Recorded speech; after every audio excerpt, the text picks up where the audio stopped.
Hello students, जय CLC. Myself Kishore Shekhawat, faculty physics, team CLC Sikar. तो अब हम मोमेंट ऑफ इनर्शिया का लास्ट लेक्चर आपको देने जा रहे हैं, जिसमें बहुत सी अच्छी बातें अपन करेंगे। तो स्टार्ट करते हैं अपन लेक्चर को, जिसमें पहला पॉइंट है बेटे आज का, वो है मोमेंट ऑफ इनर्शिया यानी जड़त्व आघूर्ण की निर्भरता और अनिर्भरता। तो इसमें पहले मैं बात करता हूँ नॉट डिपेंडेंस। ये छोटा पार्ट है, इसको अपन पहले खत्म कर दें। तो जो कोणीय राशियां होती हैं, कोणीय राशियां जैसे कोणीय विस्थापन है, कोणीय वेग है, कोणीय त्वरण है, बल आघूर्ण है, कोणीय संवेग है, ये राशि अपन पढ़ेंगे। इन पर अनिर्भर यानी वस्तु ने कितना कोण तय करा है, कोणीय वेग कितना, इन सब पे डिपेंड नहीं करता है, इन सब पे डिपेंड नहीं करता। तो उसकी गति किस प्रकार की है उस पर डिपेंड नहीं कर रहा है, वस्तु किस प्रकार की उस पर डिपेंड करता है। तो मेन है वो डिपेंडेंस। तो याद करो, हम लोगों ने जो इसका मोमेंट ऑफ इनर्शिया का शुरुआती फॉर्मूला बनाया था वो था summation m into r square. Clear. अब इस फॉर्मूले में दो पार्ट है, एक तो समेशन m है, एक है r का स्क्वायर। तो समेशन m तो सीधा सा है, वो द्रव्यमान है, पर r का इसमें बड़ा रोल है, वो किस तरह से कहाँ किसको प्रभावित करता है वो हम लोग पढ़ेंगे। तो एक तो बेटा ये हो गया, इसमें फर्स्ट द्रव्यमान हो गया, फर्स्ट ये हो गया आपका मास, यानी इसको तो मैं अलग से ले लूँ यहाँ पर, ये तो है इसका द्रव्यमान मास। मास पे डिपेंड करेगा, कैसे करेगा अभी अपन चेक करेंगे।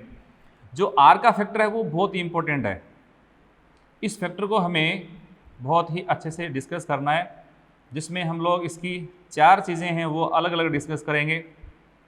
जिसमें पहली है वस्तु की जो आकृति है, आकार आकृति। तो मैं पहले मान लेता हूँ आकार, साइज, उसका साइज कैसा है, आकार। दूसरा उसकी आकृति यानी शेप कैसी है, उसकी आकृति।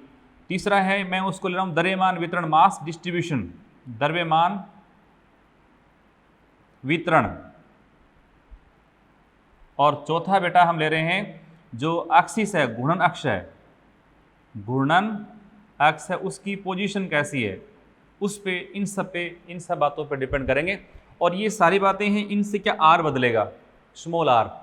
तो कुल मिला के देखो डिपेंडेंस पांच चीज़ों पे आ रही है, मास पे, साइज पे, शेप पे, मास का डिस्ट्रीब्यूशन है, और कौन सा जो रोटेशनल एक्सिस है उसकी पोजीशन, इन सब पे डिपेंड करेगा। तो सबसे पहले हम लोग इसमें लेते हैं, पहला इसका डिपेंडेंस है वो बेटा जी है, वो है द्रव्यमान पर। मास पर किस प्रकार डिपेंड कर रहा है, द्रव्यमान पर इसकी डिपेंडेंस। तो आप देख रहे हैं यहाँ पर आई तो मास के प्रोपोर्शनल है, आई तो मास के प्रोपोर्शनल है। मेनली अपन अगर इन सारी बातों को कांस्टेंट मान लें, जिसमें मेन है साइज और शेप। जैसे मैं यहाँ बात करता हूँ कि आकार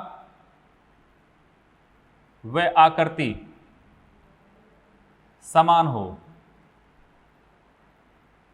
तो आकार भी समान है, आकृति भी समान है, तो मोमेंट ऑफ इनर्शिया आई किसके समानुपाती होगा, फिर वो मास के समानुपाती। जैसे मैं एग्जांपल ले रहा हूं कि हमारे पास दो स्फीयर हैं, दो स्फीयर हैं, एक तो है मान लीजिए वुडन, लकड़ी का, और दूसरा है स्टील का। ध्यान से समझना, एक तो लकड़ी का बना है, एक स्टील का बना है, दोनों की रेडियस बराबर है, दोनों गोलाकार आकृति की हैं, दोनों ठोस हैं, तो आकार आकृति समान हो गई। अब आप जानते हैं कि इसकी डेंसिटी बहुत ज़्यादा होती है, इसकी डेंसिटी बहुत कम होती है, तो भारी है, ये हल्का है, तो इसका जो मोमेंट ऑफ इनर्शिया, वैसे फॉर्मूला तो अपन जानते हैं कि गोले का अपने व्यास के सापेक्ष जो आई होता है वो है 2/5 mr स्क्वायर है, वो दोनों के लिए समान है, जिसमें r और m। अब देखो m क्या इनके समान है क्या, नहीं है, इसका मास ज़्यादा है।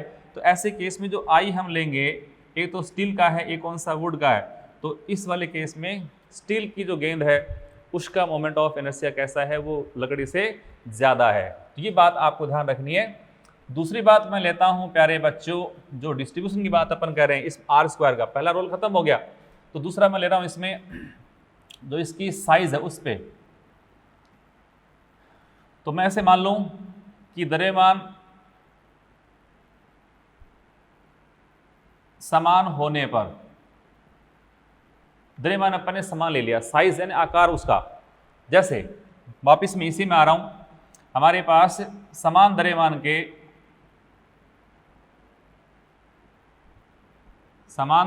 के लकड़ी व स्टील के गोले हैं। ध्यान से बात को समझना, द्रव्यमान समान है। यहां क्या था, देखो यहां दोनों के आकार समान थे, एक स्टील का था एक वुड का था, इसका मास ज्यादा, इसका मास कैसा कम है, क्योंकि आप जानते हो मास जो है वो है रो इंटू वी। अब देखो रो इंटू वी तो हमारे पास कितना 4/3 पाई आर क्यूब, तो दोनों की वॉल्यूम तो सेम हो गए, तो डेंसिटी पे डिपेंड कर रहा है मास मोर डेंसिटी है ना इसमें। तो जिसकी डेंसिटी ज़्यादा है, आप जानते हैं स्टील की डेंसिटी अधिक थी इसलिए केस हो गया। अब यहाँ वाले केस में हमने क्या कंडीशन ले ली, मास तो इक्वल है, मास इक्वल है, इसका मतलब ये है मास इक्वल है, एक तो लकड़ी का बना है एक स्टील का बना है, तो समान द्रव्यमान से अगर हम, जैसे 1 किलो हमारे पास स्टील है 1 किलो लकड़ी है, दोनों से अपन ने क्या बना दी, 2 बॉल बना दी, तो बड़ी कौन सी बनेगी, बड़ी बनेगी लकड़ी वाली। तो ऐसे केस में स्टील की जो बॉल है वो छोटी सी बनेगी, लकड़ी वाली बहुत बड़ी बनेगी, इसकी डेंसिटी बहुत कम है, तो इसमें मास दोनों के सेम है बेटा। देखो दोनों स्फीयर हैं, तो दोनों के फॉर्मूले आई का तो है कितना 2/5 mr² ही है, वो तो सेम है, मास समान है, दोनों के मास इक्वल है। तो रेडियस देखो किसकी बड़ी है, रेडियस इसकी छोटी इसकी बड़ी है, तो इस वाले केस में आई है वो रेडियस के स्क्वायर के समानुपाती है, और रेडियस किसका बड़ा है, इसका मतलब ये हुआ कि इस वाले केस में जो आई वुड है, लकड़ी का मोमेंट ऑफ इनर्शिया है, वो स्टील वाली जो गेंद है उसकी तुलना में ज्यादा है। बात समझ गया ना। तो दूसरा पॉइंट भी आ गया। थर्ड जो पॉइंट है वो है बेटा जी मास डिस्ट्रीब्यूशन, मेन है वो है मास का वितरण, द्रव्यमान का वितरण, वो ज्यादा इसमें काम करता है। द्रव्यमान वितरण, इसका मतलब मास, देखो यहां से बात क्लियर हो रही है, जितना मास दूर होगा, यहां देखो स्टील वाले मास पास में, यहां पास से मास दूर चला गया, तो यहां एक बात लिख देंगे ना कि रोटेशनल एक्सिस से द्रव्यमान जितना दूर होता है मोमेंट ऑफ इनर्शिया उतना ही ज्यादा होता है। ये इसमें बात आपको अच्छे से काम में लेनी है। क्लियर। तो ये हमारा एक पॉइंट हो गया। अब देखो इसमें अगर अपन इस बात पे कई क्वेश्चंस लें, तो जैसे आप देखो अपने जो मॉड्यूल है वो हमेशा साथ रखा करो, उसमें एक क्वेश्चन है स्टेज फर्स्ट का 18वां क्वेश्चन, उसमें लिखा है कि वलय को ठोस गोले में डाल दें अपन। हमारे पास कोई वलय है एक, ये कोई वलय है एक रिंग है, अब इसको पिघला करके एक ठोस गोला बनाएंगे। जब इसको पिघला करके ठोस गोला बना देंगे तो ये छोटा आकार बन जाएगा बड़ा बन जाएगा, तो बहुत बड़े आकार में, जैसे इसको पिघला करके अपन बनाएंगे गेंद तो वो छोटी सी बन जाएगी। अब छोटी सी बनेगी तो इसकी एक्स के सापेक्ष, यहाँ तो मास बहुत दूर दूर था, यहाँ मास बहुत पास पास आ गया, इसका मतलब क्या हुआ, मास बहुत पास आ चुका है, मास के पास आने से मोमेंट ऑफ इनर्शिया घट जाएगा। इसी तरह से एक क्वेश्चन आपका और है, वो है देखो क्वेश्चन स्टेज फर्स्ट का 6 वाला क्वेश्चन, उसमें पढ़ें आप। वहां लिखा है कि आंशिक रूप से पानी से भरी एक नली है, आंशिक रूप से पानी से भरी एक बंद नली, एक हमारे पास कोई नली है, जैसे मान लो ये कोई ट्यूब है एक, और इसमें पानी थोड़ा इस तरह से अपन ने भर रखा है, मान लो कुछ खाली है और ये एक्सिस है। अब हमने क्या किया, इसको घुमाना शुरू कर दिया। जैसे अपन घुमाएंगे तो जो पानी के कण हैं, ये कण, इन सब पे क्या होता है, इन सारे कणों पे बाहर की तरफ बल लगता है, जिससे मोस्ट ऑफ जो पानी, देखो अभी तो पूरा एक समान रूप से वितरित है, जैसे आप इसे घुमाना शुरू करेंगे तो अब केंद्रीय बल लगेगा, अब केंद्रीय बल से ये वाला पानी भी दूर की तरफ, ये वाला भी दूर की तरफ, इसमें तो अधिकांश पानी यानी द्रव्यमान दूर जा रहा है एक्सिस से, तो हमने कहा more mass, more distance, more moment of inertia. इसका मतलब ऐसे करने से मोमेंट ऑफ इनर्शिया बढ़ जाएगा। क्लियर। तो ये आपका एक प्रश्न हो जाएगा। परंतु देखो जैसे एक क्वेश्चन ये वाला था ना कि एक वलय को पिघला करके अपन चक्ति बना दें या कोई गोला बना दें, तो ऐसे में इसका देखो मास तो कांस्टेंट ही है, जड़त्व उतना ही रहेगा, जड़त्व आघूर्ण कम हो रहा है, क्योंकि इनर्शिया यानी जड़त्व जो है वो द्रव्यमान के समानुपाती होता है, वो तो कांस्टेंट है। क्लियर। तो ये बात एक क्लियर हो गई। तो मास का डिस्ट्रीब्यूशन का रोल बहुत इंपॉर्टेंट है, उसके आधार पे हम कुछ एग्जांपल्स और आपको बताएं। देखो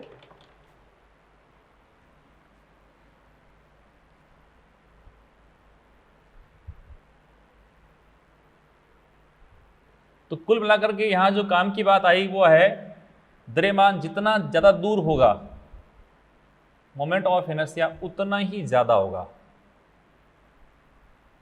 जैसे अपन किसी ठोस गोले को पिघला करके चकती बना दें तो छोटे से बड़ा आकार हो जाएगा, मोमेंट ऑफ इनर्शिया बढ़ जाएगा। आपने उसको बहुत पतली छड़ बना दी तो और ज़्यादा बढ़ जाएगा। तो मास का वितरण जो है बेटा वो ज़्यादा इंपॉर्टेंट है।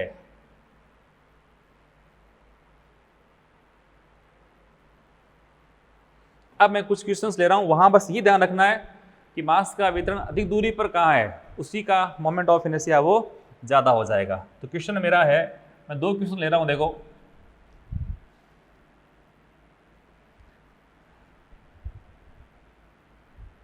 समान द्रव्यमान की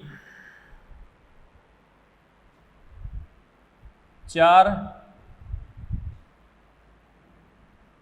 वस्तुओं के दी गई अक्ष के परितः है मोमेंट ऑफ इनर्शिया का क्रम, ऑर्डर ज्ञात करना है। यही लैंग्वेज यहाँ है। बस ऑप्शन या क्वेश्चन जो है वो पूछ रहा हूँ उसमें थोड़ा आपको हल्का सा बदलाव मिल सकता है। देखो, एक तो है इसमें रिंग वलय, दूसरी है बेटा जी चकती, ये है कोई एक चकती है।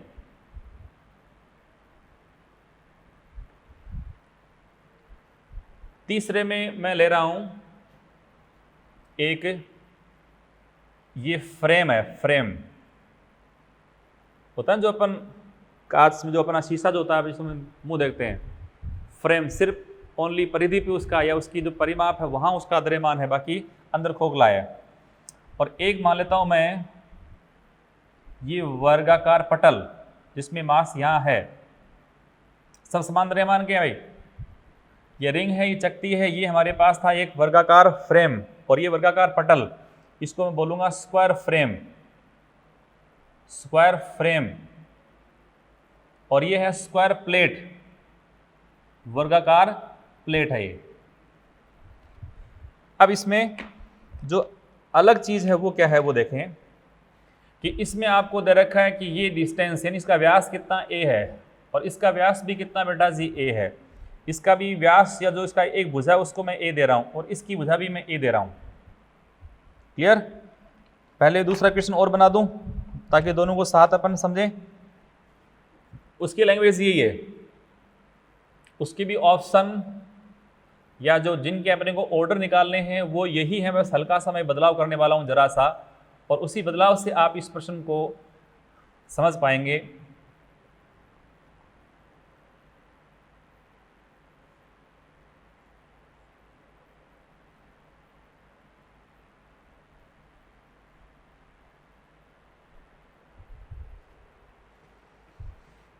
ये वलय, चकती, वर्गाकार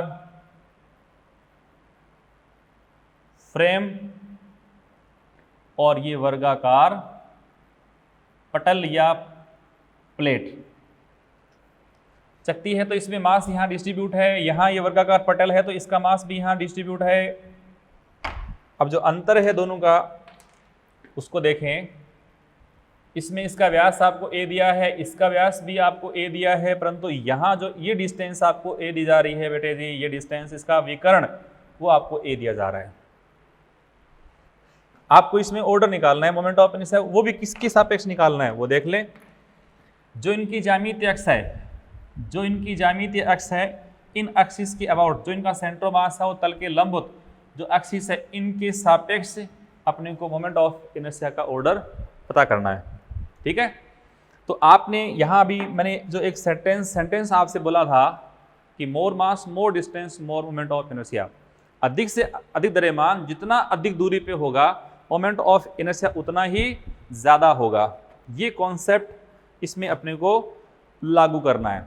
तो देखो, जैसे इसमें मास पूरा का पूरा इसकी परिधि पे है, ये दूरी अगर a है तो यहाँ इसको ये a/2 पूरा इसका हाफ कर दो तो ये a/2, इसमें तो सारे द्रव्यमान a/2 डिस्टेंस पर है। यहाँ तो a/2 के साथ में अंदर भी तो है ना, तो अगर मैं इन दो की तुलना करता हूँ तो दो की तुलना में तो इसका मास अधिक दूरी पर है, इसका मास अधिक दूरी पर भी है परंतु बीच में भी है।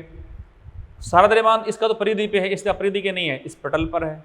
तो इन दोनों की तुलना में तो इसका आई अधिक है, इसका आई कम है। अब इनमें आता हूँ तो देखो यहाँ ये डिस्टेंस a है, अगर a डिस्टेंस है तो मैं यहाँ पर एक काल्पनिक इस प्रकार से देखो एक बनाता हूँ सर्कल, जिसमें आप देखें केवल और केवल यहाँ का जो द्रव्यमान है वो यहाँ से a डिस्टेंस पर है, ये डिस्टेंस a है, ये डिस्टेंस है, इतना द्रव्यमान, ये द्रव्यमान, ये द्रव्यमान, ये द्रव्यमान, ये द्रव्यमान तो a डिस्टेंस, बाकी जो डिस्टेंस ये जो मास है वो तो a से अधिक दूरी पर है ना, ये वाला भी a से अधिक है, ये भी a से अधिक है, ये भी a से अधिक है। इसका मतलब ये हुआ कि अगर इनकी तुलना करता हूँ तो इनकी तुलना करने में इसकी तुलना में ये वाला जो है ना इसका मास और ज़्यादा दूरी पर है, तो अब इन दोनों की तुलना में इसका आई ज़्यादा, इसका आई कम हो गया। बात क्लियर भाई, जितना मास अधिक से अधिक है तो ये एक रिंग थी, यहाँ मास अधिक दूरी पर है, यहाँ वाले ये आपका फ्रेम था, यहाँ भी मास कैसा बाहर की तरफ है, तो इन दोनों की मैंने आपको तुलना करनी थी। फिर इनकी बात करता हूँ तो यहाँ पर भी देखो अगर मैं बनाता हूँ ये कंडीशन, तो आप देखें मास इसमें ये वाला भाग है, इसको छोड़ के अगर इतना भाग करता हूँ वो तो इसकी सिमिलर है, बाकी तो मास दूर हो गया ना। इसका मतलब ये हुआ कि इन चारों में अगर मैं इसका I1 मान रहा हूँ, इसका मैं I2 मान रहा हूँ, इसको मैं I3 मान रहा हूँ, इसको मैं I4 मान रहा हूँ, तो फर्स्ट वाले में ये सबसे अधिक I है, यानी I3 का मान सबसे अधिक है, उससे कम कौन है I1, ये तो हो गया। अब इनकी तुलना करता हूँ, इसमें ये अधिक है यानी I4, इसकी तुलना में I4, फिर कौन सबसे कम है वो I2। बस यही बात आप यहाँ शामिल कर लो। देखो यहाँ तो पूरा अगर ये a है पूरा ना तो इसकी हाफ a/2 हो गई, यानी ये डिस्टेंस कितनी a/2 है, ये भी a/2 है, तो यहाँ तो पूरा मास a/2 डिस्टेंस पर ही है। पर अगर देखो यहाँ डिस्टेंस ये a है और मैं अगर ये बना दूँ एक सर्कल, देखो सॉरी ये डिस्टेंस a है तो ये डिस्टेंस a/2 ही ना, बोलो बोलो।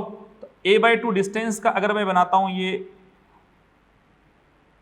एक सर्कल, तो इस सर्कल में केवल इतना मास तो सर्कल, बाकी तो मास उससे भी अंदर आ गया ना।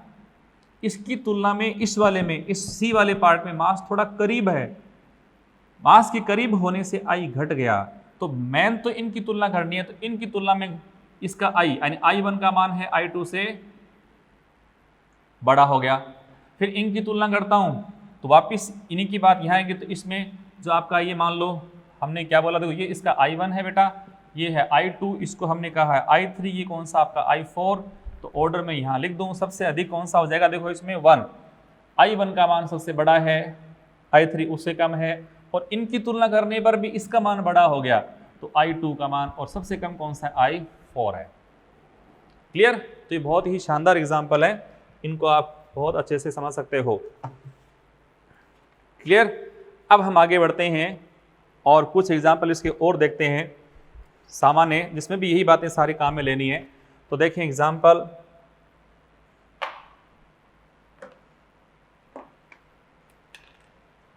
जैसे ये कोई छड़ है, इसका ये भाग बना है मान लो लकड़ी से, वुड, और ये बना है स्टील से। ये L/2 भाग है, ये भी L/2 भाग। अब एक तो मैं इस अक्ष के सापेक्ष ज्ञात करता हूं देखो, और एक ज्ञात करता हूं इसके सापेक्ष आई ज्ञात करता हूं, इसको मैं कह रहा हूं I1, इसको बोल रहा हूं I2।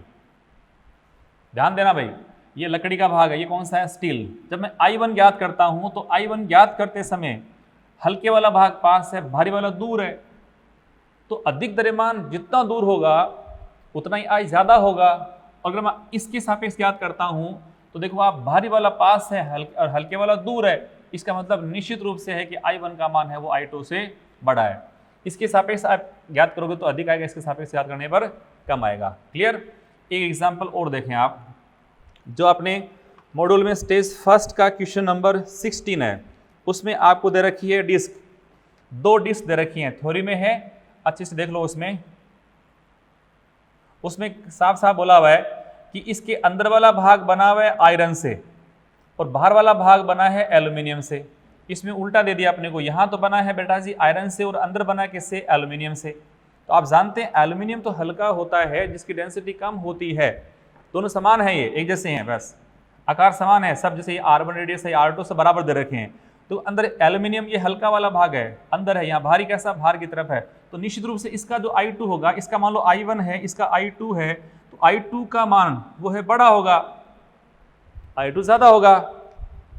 बात क्लियर। एक क्वेश्चन और देखिए आप, स्टेज फर्स्ट का क्वेश्चन 21, उसमें एक क्वेश्चन दे रखा है ऐसे कि हमारे पास एक पटल है और ये एक्सिस है आपका एक्स, वाई और जेड एक्सिस। क्वेश्चन कह रहा है इस पटल में से हमने क्या किया, एक टुकड़ा यहाँ से काटा, ध्यान देना आप, यहाँ से टुकड़ा काट के आपने उसको सेंटर पर रख दिया। अब जो मास जो पहले यहाँ था डिस्ट्रीब्यूट, उसको अपन सेंटर पे लेके आ गए और हम इसके सापेक्ष इसका आई निकाल रहे हैं। जिसके सापेक्ष अपन आई निकाल रहे हैं उस बिंदु से मास कितना दूर है, जितना दूर है उतना ही तो आई बढ़ता आना। तो यहाँ तो अपन उसको पास लेके आ रहे हैं और पास लाने से बेटे जी क्या होगा, मोमेंट ऑफ इनर्शिया थोड़ा सा कम हो जाएगा, डिक्रीज हो जाएगा। क्लियर। तो ये वाला क्वेश्चन भी आपका कंप्लीट है। अब मैं कुछ और एग्जांपल ले रहा हूं, उनको भी आप बड़ी चतुराई से समझ लें।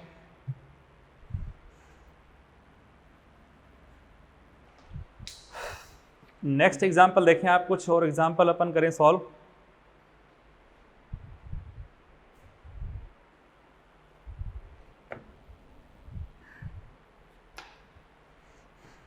तो जैसे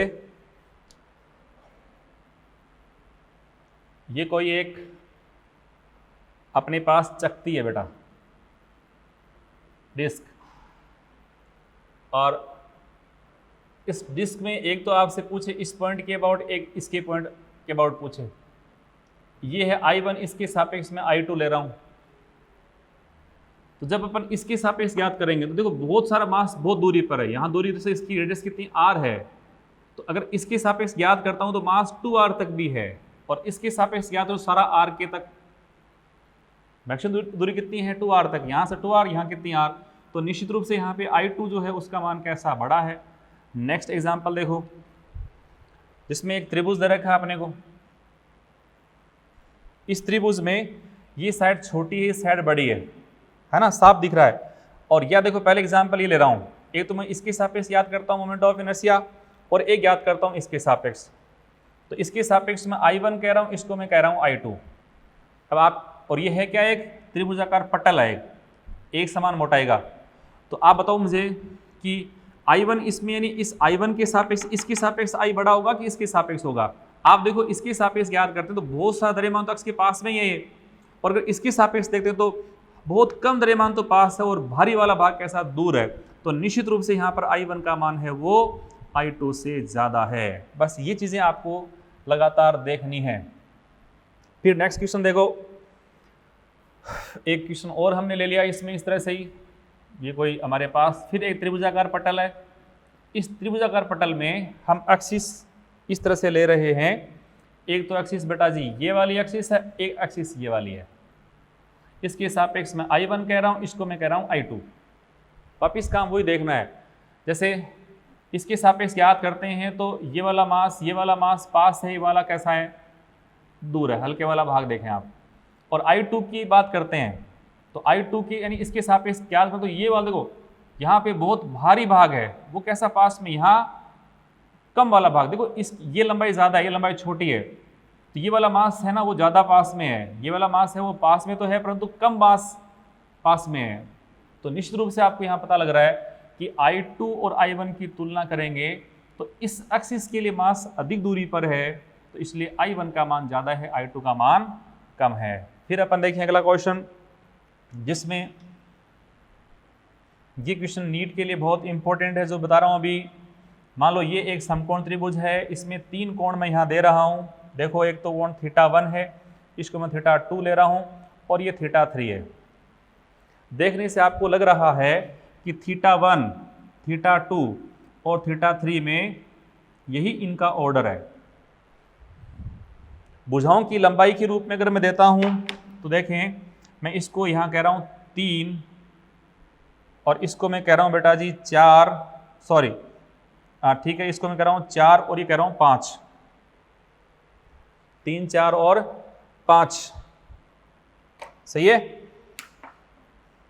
ये इनकी भुजा की लंबाई मान लो 3 सेंटीमीटर है, ये 3 सेंटीमीटर है और ये कितनी है 5 सेंटीमीटर और ये है बेटा जी 4 सेंटीमीटर।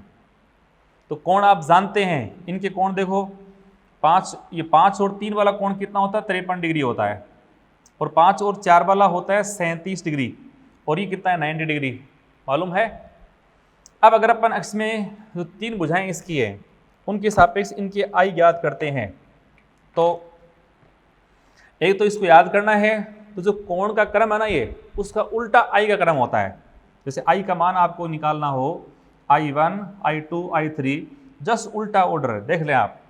θ1 जो फर्स्ट वाला θ1 देखें उसमें सबसे ज़्यादा इसका मोमेंट ऑफ इनर्शिया θ1, 2 और 3। तो एक्सिस इसमें इस तरह से देखो, जो एक्सिस अपन ले रहे हैं इसमें वो इस तरह है, एक एक्सिस यहाँ से पास हो रही है, एक एक्सिस यहाँ से पास हो रही है, एक एक्सिस यहाँ से पास हो रही है। जब अपन इस बिंदु के सापेक्ष देखें, देखो यहाँ ये हल्के वाला पास है, भारी वाला पास दूर है, आप इसके सापेक्ष याद करोगे तो देखो ये वाला दूरी डिस्टेंस मैक्स डिस्टेंस यही तो है ना, जो अधिकांश वाला भाग यहाँ दूरी पर है, आप इसके सापेक्ष याद करते हो। तो फिर देख लें आप, अब सबकी तुलना करेंगे तो इस पॉइंट के सापेक्ष, जैसे इसको मैं कह रहा हूँ यहाँ पे I1 और इसको मैंने नाम दिया है I2, इसको मैंने दिया है I3, तो ऐसे प्रश्नों में तो आप कोण देख लिया करो। कोण आप देखते हो तो कोण देखने पे देखो जिसका कोण सबसे कम है उसी बिंदु से निकलने वाली एक्सिस जो तल के लंबवत है से पारित अक्ष के सापेक्ष मोमेंट ऑफ इनर्शिया सबसे ज़्यादा होगा। क्लियर? तो आराम से इसको भी आप कर सकते हो। उसके बाद कुछ फॉर्मूले हैं जो आपको याद करने हैं। एक आपके मॉड्यूल के अंदर बहुत से फॉर्मूलों का दे रखा है, एक चार्ट दे रखा है, उस चार्ट को भी है ना आप पढ़ लेना, उसमें भी आप, हालांकि उनकी ज़रूरत नहीं पड़ेगी, मैं सारा बता देता हूँ आपको। तो अब कुछ फॉर्मूले हैं उन पे अपन आते हैं। तो वो फॉर्मूला है साहब, पहला है त्रिभुजाकार पटल। त्रिभुजाकार पटल जो होता है उसके मोमेंट ऑफ इनर्शिया निकालने के सूत्र, जिसमें पहला ले लेता हूं, देखो ये एक त्रिभुजाकार पटल है और इसमें कुछ भुजाएं हैं, वो दे दूं आपको। ये है भुजा A, यहाँ से यहाँ तक कि इसको बेटा मान रहा हूँ मैं B और इसको मान रहा हूँ मैं C भुजा। और मोमेंट ऑफ इनर्शिया अपने को निकालना है, देखो इस कोण को मैं थीटा कह रहा हूँ, तो ऐसे में ये बन गया है लंब, ये बन गया बेटा जी आधार बेस, और ये बन गया है कर्ण हाइपोटेनस।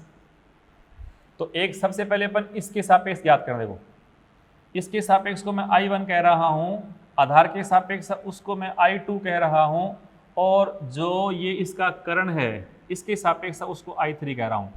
तो जो I1 का मान है इस अक्ष के सापेक्ष अपन निकाल रहे हैं फर्स्ट वाले में। तो इस वाले में तो मास कितनी दूरी तक है B वाला, यानी B इसमें फॉर्मूले में आएगी। तो इसका फॉर्मूला है आपका m/6b², m/6b²। बस इसी तरह से जैसे मैं इसमें याद करता हूँ I2, तो I2 वाले में यहाँ दूरी कौन सी है, मास की A दूरी है, तो I2 जो बेटा जी हुआ वह है m/6a²। क्लियर? अब हम याद करते हैं इसमें I3, वो है इस भुजा के लिए, उसमें ये डिस्टेंस बड़ी इंपॉर्टेंट होगी। और इस डिस्टेंस का मान कितना है, ये वाला डिस्टेंस का मान है, वो होता है आपका, ये होता है a² × b² अपॉन a²b² का रूट। ये डिस्टेंस ये वाली होती है। तो इसका जो फॉर्मूला है ना I3, ये क्वेश्चन आपका नीट में पूछा हुआ क्वेश्चन है ये, तो इम्पोर्टेंट है ये। तो इसका फॉर्मूला है m/6 a² × b² upon a² + b²। समझे?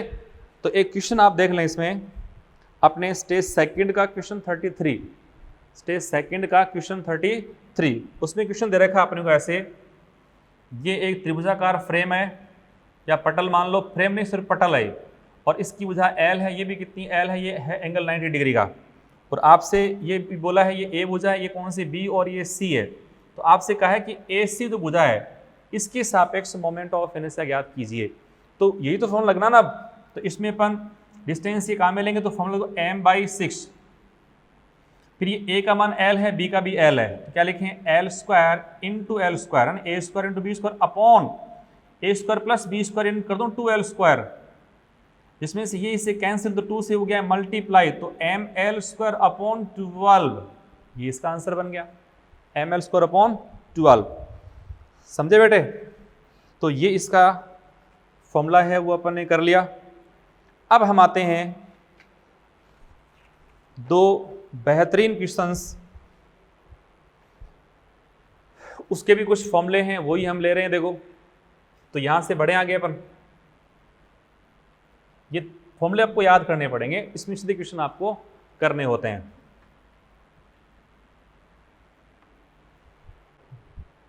ठीक है, तो अब अपन क्वेश्चंस, जो मैं कह रहा था दो बहुत ही शानदार क्वेश्चन, और उन क्वेश्चंस के लिए पहले आप एक पॉइंट डिस्कस करना, वो है किसी एक समान छड़ जिसका द्रव्यमान m है, लंबाई l के कारण जड़त्व आघूर्ण, ये कोई एक छड़ है बहुत पतली, जिसकी लंबाई वगैरह मैंने आपको दे दी है, इसके कारण आपको निकाला मोमेंट ऑफ इनर्शिया। सबसे पहले अपन निकाल रहे हैं इसमें जो इसकी लंबाई का लंबवत और द्रव्यमान केंद्र से गुजरने वाली अक्ष के सापेक्ष मोमेंट ऑफ इनर्शिया। दूसरा अपन निकालेंगे इसके एक सिरे से गुजरने वाली अक्ष के सापेक्ष। क्लियर? तो देखो अब इसके सापेक्ष आई ज्ञात करना है। सबसे पहले मैं इसके सेंटर से अक्ष दूरी पर एक छोटा सा अल्पांश या सेगमेंट ले रहा हूं, और इस सेगमेंट की लंबाई कितनी है dx, और इसका द्रव्यमान है उसको मान रहा हूं मैं बेटा dm। अब dm आप देखें कि l लंबाई का मास कितना कैपिटल M है, तो इकाई का कितना हुआ m/l। मुझे dx का निकालना है, तो dx से इसको मैं मल्टीप्लाई कर दूंगा, तो dm कितना हुआ, ये हुआ बेटा m/l इंटू dx। अब जो यहाँ है मास, इसको अपन पॉइंट मास मान सकते हैं dm को, और इसकी दूरी यहाँ से यहाँ तक की अक्ष है। अब मैं इसको तो एक कण मान करके इसके सापेक्ष इसका आई ज्ञात कर सकता हूँ। तो देखें हमारे पास इसका जो आई आया उसको मैं डी आई कह रहा हूँ, और वो है dm(x²। क्लियर? dm का मान हमारे पास है m/l इंटू डी एक्स, जिसमें से इसको पहले लिख दूँ तो x² into D x. Okay, अब इसका अपन करते हैं समाकलन। समाकलन करने से हमको, और ये तो कांस्टेंट है, इसको बाहर ले लिया, करने से हमें इसका आई है वो मिल जाएगा। अब इसके सापेक्ष आई याद करते हैं। तो जिस प्रकार की स्ट्रक्चर इस तरफ है, एक बात और ध्यान दें आप कि अगर इसकी लंबाई पूरी, ये लंबाई पूरी यहाँ से यहाँ तक की l है, तो यहाँ से यहाँ लंबाई कितनी है l/2, और इस तरफ भी लंबाई कितनी बेटा जी l/2। तो 0 से l/2 तक हम करें इसका समाकलन, और उसको डबल कर दें, दोनों भागों का कुल आ जाएगा। तो अब इसको सॉल्व कर लें भाई, तो सॉल्व कर दूं। देखो मैं इसको, तो 2m/l तो ऑलरेडी है, ये हमारे पास x² dx, इसका अपन करेंगे समाकलन, तो x की पावर 3/3, ये हो गया x की पावर 3/3, लिमिट है 0 से l/2। अगेन ये है 2m/l इंटू इसमें जो 1/3, इसको तो यहाँ से बाहर ले लेता हूँ, x कितना है l/2, इसके अपन करते हैं क्यूब, तो कितना हुआ l की पावर 3/8। समझे? अब इसको उड़ा दो यहाँ से, तो 4, एक l से l को उड़ा दो तो रहा 2, और इसको सॉल्व करने पे आया ml²/12। तो ये फॉर्मूला अपने को काम में लेना है, जिसको मैं पहले बता रखा था कि ये इस तरह से, पहले मैंने उसको ओनली बताया था, याद कर लो। अब मैं इसको आपको वेरीफाई कर चुका हूँ कि किसी एक समान छड़ का अपने सेंटर मास से गुजरने वाली और लंबाई के लंबवत अक्ष के सापेक्ष आई कितना होता है ml²/12, इसको याद ही कर लो। तो ये फर्स्ट हो गया। इसका क्या था वो था लंबाई के लंबवत व सेंटर ऑफ मास से गुजरने वाली अक्ष के परितः। दूसरा देखो, मैं इसी में एक और ले लेता हूं, वो है इसके एक सिरे से गुजरने वाली अक्ष के सापेक्ष। आपको इसके एक सिरे के सापेक्ष याद करना है, या अब इसमें 2-3 तरीके, या तो आप इस तरह से सोल्व करो, जिसमें इसमें अब यहाँ के सापेक्ष करोगे तो पूरी लंबाई यहाँ पे देखो 0 से लेके l तक पूरी इस तरह पड़ी है ना, तो मैं यहाँ से अक्ष दूरी पे अल्पांश लेता हूँ, फिर गणना करता हूँ, तो उसमें लिमिट तो 0 से l तक लेऊंगा और एक ही भाग बनेगा। तो उस वाले केस में m/l, और अगर सीधा इसको कर दूँ 0, तो हम इसको लिखें, देखो m बाई एल इंटू ये समाकलन x square into D x, zero से कितना एल तक करना है बेटे, कोई इसमें अलग कहानी है नहीं। m बाई एल ये हो गया आपका x की पावर 3/3 और लिमिट जीरो से लेके एल तक, जीरो होने पे एल ही रख दो इसमें, तो ये देखो m by L into L की पावर 3/3, ये उड़ाओ इसकी दो पार रह गई, तो ml² 3 ये इसका आंसर आ गया। या फिर देखो हमने कहा था अगर कोई एक्सिस सेंटर ऑफ मास से पास नहीं होती है तो हम समांतर अक्ष प्रमेय का उपयोग कर सकते हैं। तो अगर मुझे इसके सापेक्ष ज्ञात करना है तो आप क्या करें, इसके समांतर चलें, ये इसका है सेंटर ऑफ मास, तो सेंटर ऑफ मास के अबाउट हमने ज्ञात किया हुआ पहले से, इसको मैं I1 कह दूं, इसको मैं चलो I2 कह दूं, तो समांतर अक्ष प्रमेय से इसका ये अल्टरनेटिव और बता रहा हूं आपको मैं,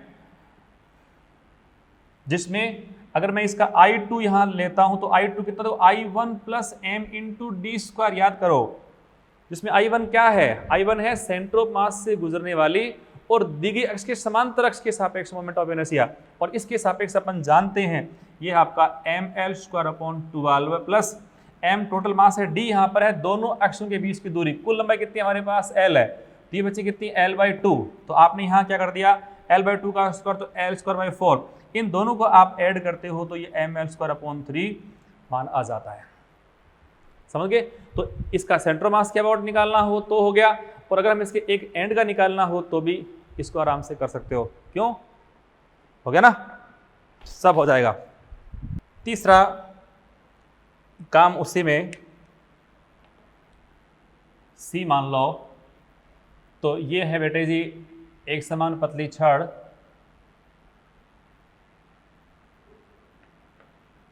और हम इसमें एक्सिस आपको देते हैं यूं, जो कि यहां से थीटा कोण पर है, क्लियर। इसका कैसे ज्ञात करोगे, तो इसका ज्ञात करना हो तो वापिस अपन यहां से x दूरी पर एक सेगमेंट लेते हैं बेटा, जिसकी लंबाई वापिस वही dx, मास इसका dm कितना वही m by L into D X, mass तो उतना ही है। अब इसको अपन ने कण तो मान लिया, पर जो हमारा फॉर्मूला होता है ना उसमें हमें इस अक्ष से लेनी पड़ती है लंब दूरी, देखो ये है d, ये अक्ष है, इसका अपन घटक करें x कोस और x साइन, ये दूरी बराबर आपस में, तो इस d का यानी इस अक्ष से लंबवत दूरी कौन सी है इस द्रव्यमान की, वो है बेटा जी एक्सिस साइन थीटा। यानी अगर इस मास को मैं यहां मान लो, देखो ये मास है उसको dm मान लो, इसको कण मान लिया, तो अब इसे मुझे इस x के अबाउट आई निकालना है, तो आपको इसकी लंब दूरी चाहिए, वो कितनी, क्या x है क्या, नहीं है ना, हमें अब इसकी ये डिस्टेंस निकालनी पड़ेगी जो हमने ज्ञात कर ली x साइन थीटा से, क्योंकि 90 डिग्री लंब है, क्लियर। घटक आपको करने आते हैं, तो मैंने कंपोनेंट करे इसके, ये x कोस और ये x साइन, ये आपस में बराबर हो गए, मैंने उसको लिख दिया x साइन थीटा। अब तो ये डिस्टेंस हमारे पास कितनी है x साइन थीटा, तो जो पहले x थी वो x साइन बन गई। अब मैं इसका di निकालता हूँ इस x के अबाउट, वो है कितना dm इंटू इसका स्क्वायर, तो x square into sine square theta. अब इस केस में देखो ये साइन स्क्वायर थीटा ना वो पहले वाले की तुलना में अलग आ गया, बाकी तो उतना ही है। और ये अब अल्पांश, ये कोण तो फिक्स है भाई, आप अल्पांश यहाँ लेते हो तो भी कोण इतना बनना है, सारे अल्पांशों के लिए कोण फिक्स है। इसका मतलब पहले अपन ने फॉर्मूले बनाए थे उसमें सिर्फ और सिर्फ साइन स्क्वायर आपको और ऐड करना है, ये आप ऐड कर देते हो तो आपके प्रश्न बनने शुरू हो जाएंगे। तो इसको पूरा सॉल्व करोगे ना, तो सॉल्व करने पे अगर आई मैं निकालता हूं इसके एक एंड से, तो एक एंड का पहले मान क्या था, वो था ml² 3 था एक सिरे से, बस इसमें अब साइन स्क्वायर का रोल और आ जाएगा, तो इसको आप ऐसे याद कर सकते हो। और अगर मैं इसको यहाँ इसके सेंटर ऑफ मास है उसके अबाउट मान लो इसी एंगल थीटा के साथ इसको गणना करता हूँ, तो मैं याद करता हूँ इसका सेंटर ऑफ मास के से निकलने वाली एक्सिस के सापेक्ष तो कितना ml² 12 है, और ये बन जाएगा आपका साइन स्क्वायर थीटा। इसी प्रश्न में यदि मैं ऐसे कर देता कि वर्टिकल से यहाँ कोण दे रखा है इसकी छड़ के साथ बने कोण को, और यदि इस कोण को फाई मान लो, इस कोण को फाई मानने पे पूरा कितना है 90 है, तो ये बन गया आपका 90 - फाई, तो यहाँ आएगा x साइन 90 - फाई, तो कोस फाई बन गया है, इस कोण के जाने पे कोस फाई बन गया।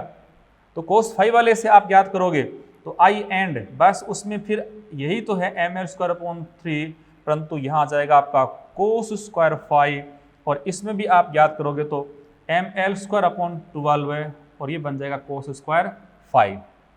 कुल मिलाकर के जो रोड है एक एंड से ml²/3, सेंट्रोमा से ml²/12। यदि कोण आपको दे रखी है छड़ के साथ बने हुए तो कौन सा है, sin² है, छड़ के साथ तो sin², और वर्टिकल के साथ है तो कौन सा है, cos² है। यानी छड़ के पास वाला है, पास वाला है, या छड़ के दूर वाला कौन है, उसमें ही मेन खेल है। तो दोनों को आप याद कर लीजिएगा, दोनों क्वेश्चन आपके हो जाएंगे। अब इनके आधार पे कुछ एग्जाम्पल भी हम कर लें तो ज़्यादा बेटर रहेगा। तो जैसे हम कुछ क्वेश्चंस में आते हैं, कुछ क्वेश्चंस मॉड्यूल के हैं वो भी इसमें हो जाएंगे आपके।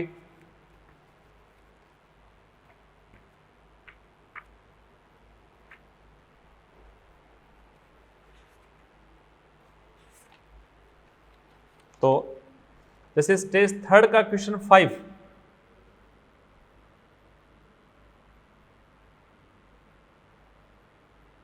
ये छड़ हैं दो, एक समान छड़े हैं और ये कोई एक्सिस है बेटा, देखो इस एक्सिस के अबाउट, और इसने एंगल दे रखा है 45 डिग्री। तो एक्सिस कहां से पास हो रही है, सेंटर ऑफ मास से। इसकी प्रॉपर्टी भी मास m लंबाई l है, इसका भी वही प्रॉपर्टी है मास m और लंबाई l। तो देखें यहां भी इसने कोण कितना बनाया 45, दोनों ही कोण बराबर है 45-45 है। तो आई हम यहाँ पे निकालेंगे, इसको मैं 1 कह दूं, इसको 2 कह दूं, तो इस अक्ष के अबाउट 1 का भी और 2 का दोनों बराबर है। तो 1 का कितना आया, तो कोण देखो छड़ के साथ वाला कोण है, तो मैं क्या लिखूंगा देखो, और सेंटर मास के अबाउट, तो याद कर लें सेंटर मास के अबाउट है, वो छड़ के साथ वाला कोण है, तो मुझे sin² के रूप में लेना है और ml²/12 लेना है। तो ml²/12 इंटू sin² 45, और sin 45 तो 1/√2, तो 1/√2 का स्क्वायर। ये एक छड़ के कारण है, इस पूरे को हम 2 से गुणा कर देंगे तो आपका आंसर आ जाएगा। तो देखें इसका अपन करें स्क्वायर, तो ml²/12 इंटू 1/2 इंटू 2, ये इससे कैंसिल, तो ml²/12 है, इसका आंसर आ जाएगा। क्लियर। उसके बाद देखो एक क्वेश्चन और है, जिसमें क्वेश्चन आपका है ये, यदि मैं इसमें आपसे ये पूछूं कि दो छड़ें इस प्रकार से लंबवत रखी गई है, जो इनका कटान बिंदु है ये वाला इस अक्ष के सापेक्ष, यानी दोनों के सेंटर मास और इनसे बने तल के लंबवत अक्ष के सापेक्ष याद करना हो, तो अगर इसके सापेक्ष याद करता हूं तो 1 का भी सेंटर मास लंबाई का लंब होता है, इसका भी सेंटर मास लंबाई के लंब होता है। तो इस वाले का जो I2 मैं याद करता हूं वो तो कितना है, I2 जो मैं याद करता हूं बेटा जी इस अक्ष के सापेक्ष, तो दोनों बराबर हैं ये, तो ml²/12 पहले का है और ml²/12 ही दूसरे का, दोनों को जोड़ दो या एक को डबल कर दो तो ml²/6 ये इसका आंसर आ जाएगा। और ये क्वेश्चन आपका है देखो, जो अपने थ्योरी में एक्सरसाइज सेकंड है उसका क्वेश्चन नंबर 5, एक्सरसाइज सेकंड का क्वेश्चन नंबर 5 है जो ये क्वेश्चन है, हो जाएगा, इनमें कोई इश्यू है ही नहीं।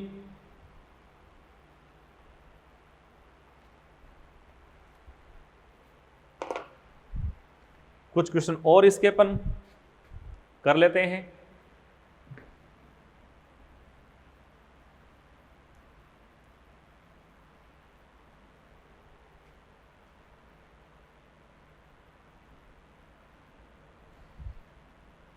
एक बात और नोट डाल के लिखना कि अगर हम किसी छड़ को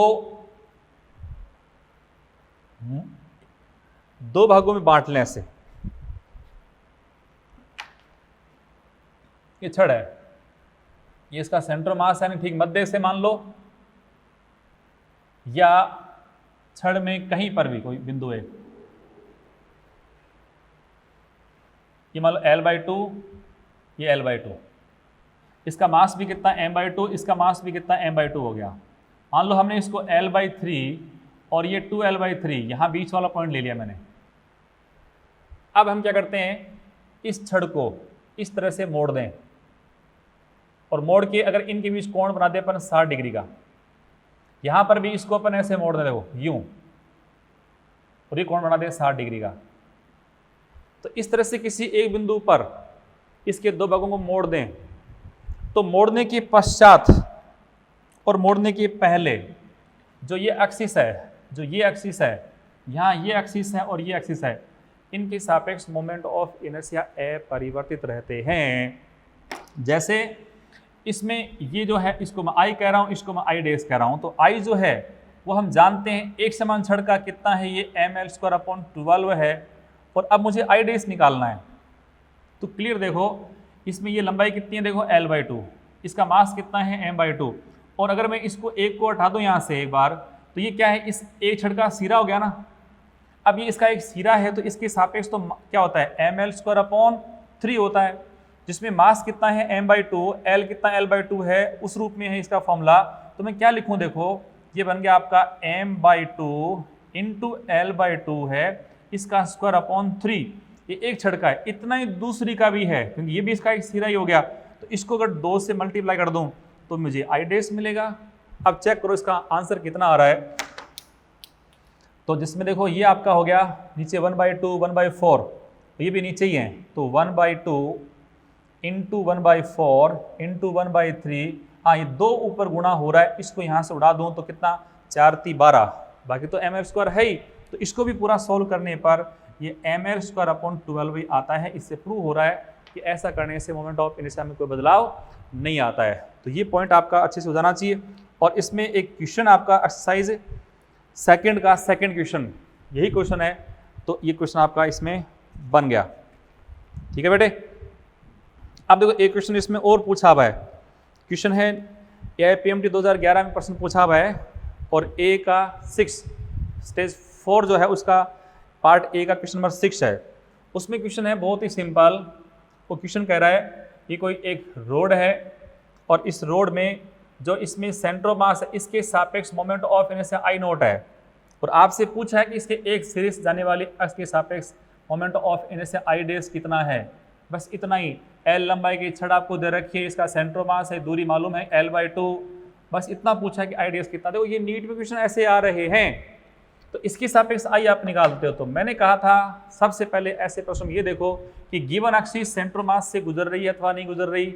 आप बोलेंगे सर नहीं गुजर रही, तो आपको लगाना है समांतर अक्ष पर में। तो क्या लिखूं, I dash equal to ICM plus m into d²। ICM क्या है, दी गई एक्सिस के समांतर चलने पर सेंटर ऑफ मास से गुजरने वाली अक्ष के सापेक्ष I, और वो आपको I0 दिया हुआ है।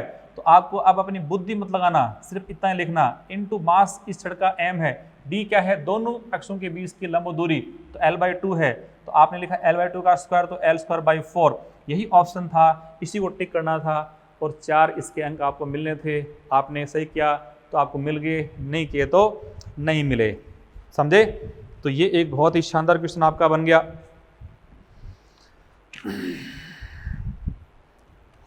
एक दो क्वेश्चन अपन इसमें और ले सकते हैं, तो बोर्ड को थोड़ा खाली कर लें अपन, फिर इसके कुछ क्वेश्चंस और लेते हैं बेटे। तो देखिए अगला क्वेश्चन, स्टेज सेकंड का क्वेश्चन नंबर 2। इसमें क्वेश्चन है 3 छड़ें हैं, एक रखी एक्स अक्ष में, एक रखी वाई अक्ष में, एक रखा जेड अक्ष में, सारी ML, सबका मास M, द्रव्यमान लंबाई L, सभी ऐसे कैसे हैं। ये एक्स एक्सिस, वाई एक्सिस और जेड एक्सिस। क्लियर। इस क्वेश्चन को करने से पहले जो हमने छड़ ली है, पतली छड़, इस पतली छड़ की लंबाई तो अपन लेते हैं L, पर इसकी मोटाई मानते हैं नेग्लिजिबल, बहुत कम, 0। तो अगर मैं इसके लंबाई के अलोंग जो एक्सिस है उसके सापेक्ष I ज्ञात करता हूं, तो बहुत पतली छड़ में सारा द्रव्यमान इस छड़ पर ही है, इसका मतलब सभी कणों का R कितना, 0 है। इसलिए इस अक्ष के सापेक्ष इसका I कितना होता है, 0 होता है। I कितना, 0 है। जैसे अब मान लो ये छड़ है और मैं यहाँ से d दूरी पर एक अक्ष ये ले लूँ, देखो मैं इसके सापेक्ष आपसे आई पूछता हूँ। बहुत पतली छड़ है, इसका द्रव्यमान मान लो कैपिटल M है, L इसकी लंबाई है, तो इसकी लंबाई के अलोंग चलने वाली अक्ष के सापेक्ष आई कितना हुआ, 0। अब मैं इसके समांतर अक्ष ले रहा हूँ, देखो तो अब अपना काम क्या था, और इस छड़ का सेंट्रोमास, ये सेंट्रोमास है। देखो मैं पूछ रहा हूँ इसका I1 था, इसको मैं I2 कह रहा हूँ। I1 तो कितना हो गया, 0। अब मैं I2 पूछ रहा हूँ। I2 कौन सी, ये एक्सिस है। हमने कहा था जब भी कोई क्वेश्चन आप सोल्व करो, एक्सिस को पहले देखो वो कहाँ से गुजर रही है, सेंट्रोमास से अथवा नहीं। सेंट्रोमास से नहीं गुजर रही है तो सबसे पहले सेंट्रोमास पे चलो और लगा दो कौन सी, समांतर अक्ष पर में। तो I2 का मान ज्ञात करना था, अपन सेंट्रोमास पे पहुँच गए और इसके समांतर चले। दो अक्ष तो बहुत है इसकी, सेंट्रोमास से निकले बहुत सारे एक्सिस है, पर इसके समांतर आपको लेनी है, वो कौन सी, I1 वाली ही है। तो आप लिखा I1 प्लस कितना m इंटू डी स्क्वायर। बेटे I1 तो 0 है, 0 कर दिया, plus m into D, D इनके बीच की दूरी तो डी स्क्वायर, तो एम डी स्क्वायर इसका आंसर हो गया। तो लंबाई के अलोंग जो है ना वो I कितना, 0 होता है। तो अब हम याद करते हैं इसका कि I अक्ष कितना है, यानी एक्सिस आपकी कौन सी भी, देखो ये एक्सिस हुई, देखो ये वाली। अब इस एक्सिस में ये वाली खुद वाली जो छड़ है वो तो इस एक्सिस पे आ गई, तो उसके अनुसार इसका तो I कितना, 0 हो गया। यानी मान लो इसको 1 कह दूं, इसको 2, इसको 3 कह दूं।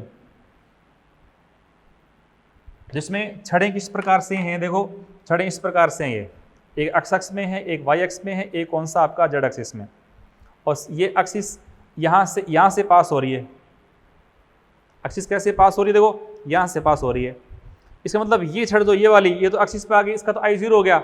अब एक्सिस मान लो ये एक्सिस है तो इसका एक सिरा, इसका भी एक सिरा है, तो इसका ml²/3, इसका भी ml²/3 डबल हो गया, तो 2ml²/3 इसका आंसर आ गया। देख लो आप, हो जाएगा ना। तो ये भी क्वेश्चन आपका हो गया भाई। अब उसके बाद देखो अपने स्टेज सेकंड का क्वेश्चन नंबर 34 और 35, उसमें एक दे रखा आपको खिलौना, उसमें 3 छड़े हैं एक समान और उनको मिलाकर के एक एच आकृति की संरचना बनाई गई है। छड़े हैं सब बराबर, ये मास m लंबाई l, इसका भी मास m लंबाई l और इसका भी मास m लंबाई l। क्वेश्चन आपका ये है कि एक तो इस अक्ष के अबाउट I1 आपको ज्ञात करना है, तो देखो I1 निकालना है। तो इसमें 3 पार्ट हैं, फर्स्ट, सेकंड और ये थर्ड। तो इस अक्ष के लिए देखो ये जो छड़ ये वाली, इसका तो ये एक्सिस क्या है, ये है लंबाई के लंब, तो सेंट्रोमास तो कितना होता है, देखो ml²/12 है, प्लस ये तो भूल जाओ। इसमें देखो ये सेकंड वाली, इसकी तो लंबाई के अलोंग जा रही है, लंबाई के अलोंग होने पे इसका I कितना हुआ, 0, प्लस फिर देखो इसका तो ये क्या हो गया, लंबाई के लंबवत, तो फिर आपका ml²/12 है, तो ये हो गया आपका ml²/6 आंसर। तो ये तो हो गया। अभी दूसरा क्वेश्चन और है, उसमें आपको दे रखी है एक्सिस ये वाली, देखो उसमें एक्सिस ये है, इस अक्ष के सापेक्ष निकालना है। जब इसके सापेक्ष अपन निकालेंगे तो देखो इसका खुद का, इस छड़ का तो 0 हो गया ना, फिर लंबाई पे आ गई। तो अगर मैं उसके सापेक्ष ज्ञात करता हूँ, उसको मैं चलो I डैश कह रहा हूँ, तो ये 1 वाले का तो कितना हुआ, 0, प्लस 2 का देखो ये छड़ है, इस छड़ का ये क्या है, किनारा है, तो ये हो गया आपका ml²/3 प्लस वापिस देखो ये वाली बात आ गई, ये एक्सिस इस छड़ के लिए, यहाँ देखो आप सेंट्रोमास है, ये इसका सेंट्रोमास है, और अब उसी के अनुसार यानी इसके लिए ये एक्सिस थी, इसके लिए ये एक्सिस है, तो इसका मान कितना आएगा, ICM। इसके समांतर चलूंगा तो 0 प्लस md², और d यहाँ पर कितनी है, d बेटा जी यहाँ पे लंबाई l के बराबर है, तो ये हो गया इसका ml²। तो 1/3 प्लस 1 यानी ये आपका आंसर है 4/3 ml²। समझे। तो ये भी इसका एक बेहतरीन एग्जाम्पल हो गया।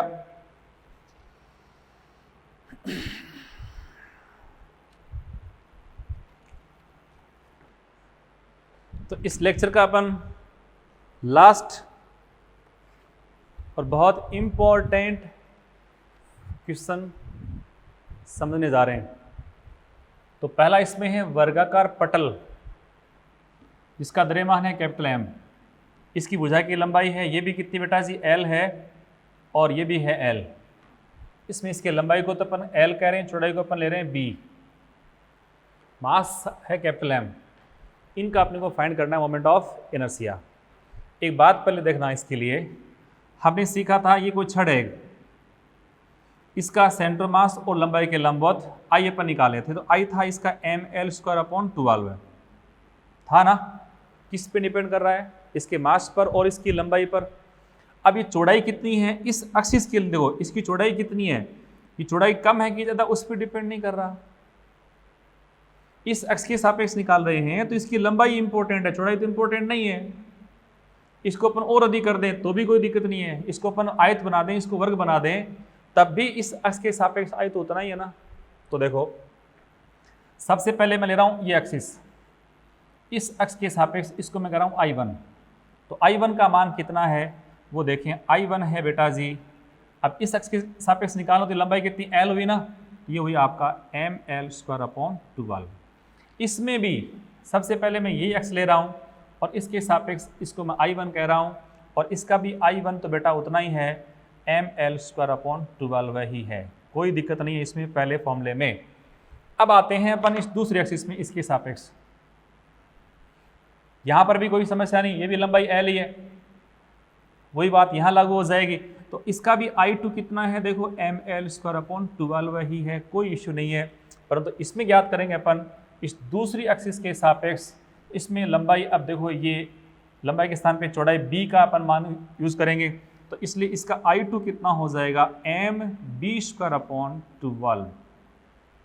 सही है।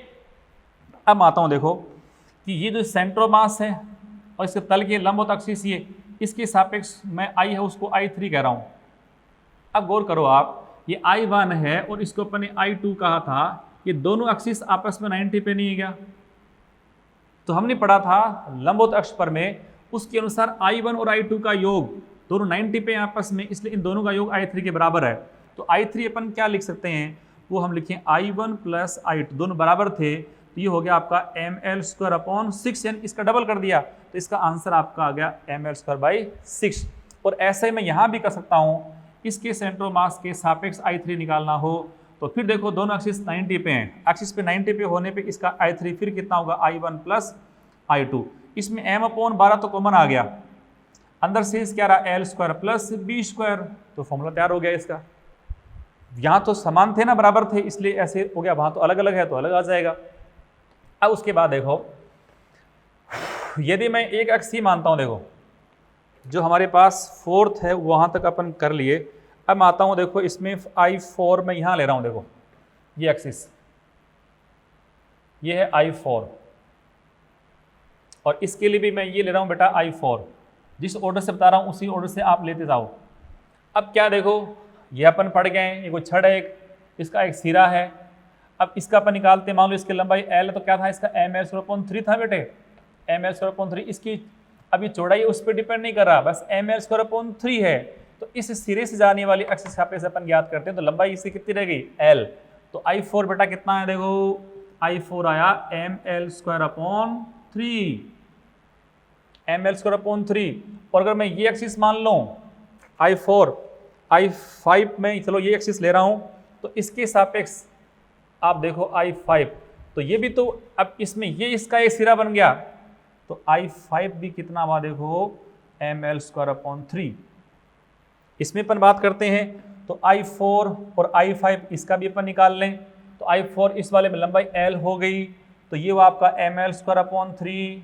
फिर अपन इस अक्ष के सापेक्ष निकालते हैं बेटा जी, इसके सापेक्ष I5 अपन मान रहे हैं, तो यहाँ लंबाई कौन सी, B हो गई, तो इसको अपन लिखेंगे mB²/3। यहाँ तक कोई इश्यू नहीं है, कोई इसमें गड़बड़ नहीं है। अब जो इसका 6 वाला है I6, उसको देखें, मैं अब एक्सिस ले रहा हूँ बेटा ये वाली,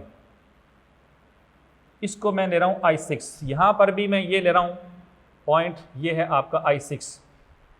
कैसे करें, तो देखो ये तल के लंबवत एक्सिस है, और ये एक्सिस और ये, इन दोनों का I मालूम है अपने को। तो लंबवत अक्ष पर में मैंने कहा था, लंबवत अक्ष पर में जो सेंटर होता है वो वस्तु के द्रव्यमान के अंदर से पास हो सकता है, कहीं और से पास होता है, वस्तु के बाहर भीतर कहीं से भी हो सकता है, कोने पे हो सकता है। तो कोने पे है तो आप देखो ये दोनों एक्सिस ये वाली और आपस में 90 पे है, तो इन दोनों का आई है उनको जोड़ देंगे तो ये आ जाएगा। तो I6 का मान कितना हुआ प्यारे बच्चों? I6 हुआ I4 plus I5, I4 plus I5, जिसमें से m/3 अपन लिया कॉमन, तो L square plus B square, ये इसका आंसर आ गया। तो I6 तक कोई आंसर, कोई दिक्कत इसमें नहीं है। I7 देखो भाई, एक एक्स में यहाँ ले रहा हूँ, देखो इसको मैं कह रहा हूँ I7। अब ये एक्सिस है ना, देखो तो इसका मालूम है अपने को, इसका अपन I मालूम है, इसका भी I मालूम है। देखो ये I1, ये इसका कौन सा है I5, I1 और I5। तो I7 कितना है? I1 प्लस I, देखो I1 प्लस कौन सा I5, दोनों को जोड़ दो आपका आंसर आ जाएगा। ऐसे इसमें भी कर सकते हो, यहाँ भी इसके सापेक्ष आपको I7 निकालना हो तो आप बहुत अच्छे से अपना आंसर दे सकते हो। उसके बाद देखो अपनी एक कहानी इसमें और आई, और वो है बेटा 8वीं एक्सिस, और 8वीं एक्सिस में इसमें ले रहा हूं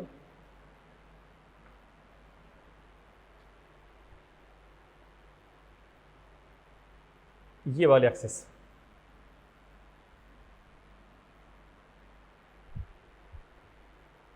और इस एक्स के सापेक्ष इसका जो I है I8, वो है m/6 a square b square upon a square plus b square,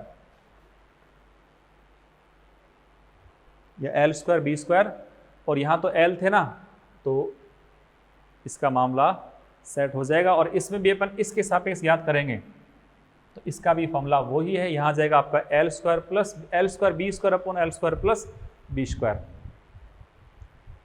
तो इन सबको आप क्वेश्चनों को कर लीजिए। हाँ, एक बहुत ही इंपॉर्टेंट क्वेश्चन आता है कि इस वर्गाकार पटल वाले में देखो आप, इसमें ये एक्सिस और ये एक्सिस दोनों आपस में 90 पे हैं, इसलिए इन दोनों का योग I3 है ना। देखो इसमें I1 प्लस I2 बराबर I3 है।